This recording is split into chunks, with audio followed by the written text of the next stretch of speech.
Pesan adalah elemen fisik komunikasi yang membawa gagasan dari pengirimnya. Gagasan sendiri bersifat mental, bukan fisik. Sedangkan pesan bersifat fisik.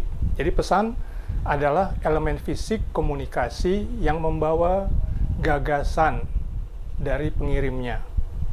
Oke. Pesan dapat berupa lambang atau tanda. Lambang dibuat oleh manusia, sedangkan tanda dibuat oleh alam, bukan oleh manusia. Nanti kita jelaskan itu. Ya. Lambang dibuat secara sengaja oleh manusia dengan makna yang disepakati untuk mewakili gagasan atau ide tertentu.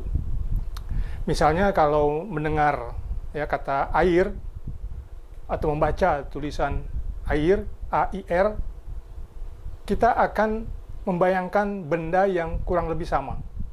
Ya, benda cair berwarna bening.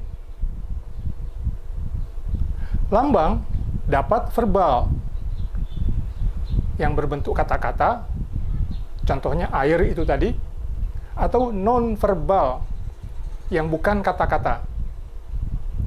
Ya. Lambang verbal dapat lisan, artinya yang dapat didengar dengan telinga, atau tertulis yang dapat dibaca dengan mata, atau mungkin jari. Ya, kalau itu braille, huruf braille dibaca dengan jari kan. Ya. Tipe-tipe lambang nonverbal akan kita uraikan nanti. Lambang verbal dan nonverbal bersifat arbitrer, ambigu, dan terikat budaya. Arbitrer berarti dibentuk tanpa pola yang jelas. Ya. Misalnya, mengapa kita sepakat secara verbal menyebut benda cair berwarna bening itu sebagai air. Tadi itu ya, dan bukan misalnya geglek gitu ya. Mengapa air? Ya tidak ada alasannya. Itu disebut arbitrer, tidak ada pola. Atau mengapa dengan budaya lain benda yang sama disebut water atau cai atau banyu misalnya ya. Lambang nonverbal mengangguk untuk gagasan setuju atau ya juga arbitrer. Mengapa gagasan itu tidak dilambangkan dengan misalnya menggeleng gitu misalnya, atau mendongak gitu, atau sekedar mengangkat alis, atau mengapa tidak dengan mengedipkan mata? Arbitrer. Ya. Ambigu berarti punya makna tidak tetap, dapat berubah maknanya. Misalnya air tadi, ya kan, dapat berarti air keran, air mineral, air sumur, air hujan, dan seterusnya.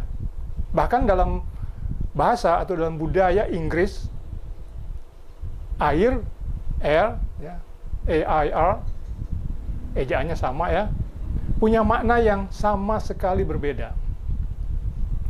Jadi kalau Anda di pompa bensin di negeri yang berbahasa Inggris, Anda melihat dua keran dengan satu tulisan water dan satu tulisan air, itu benda yang sama sekali berbeda itu ya. Dulu anak saya melihat itu,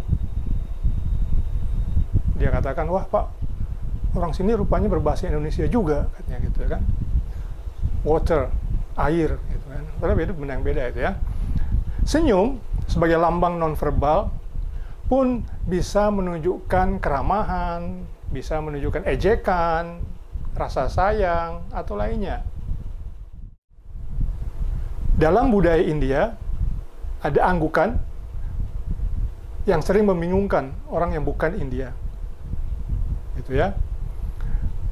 Selain dalam bentuk lambang, pesan juga bisa berbentuk tanda.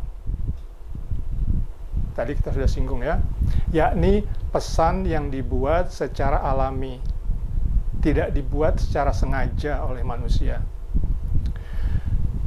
Misalnya menangis, berarti sedih.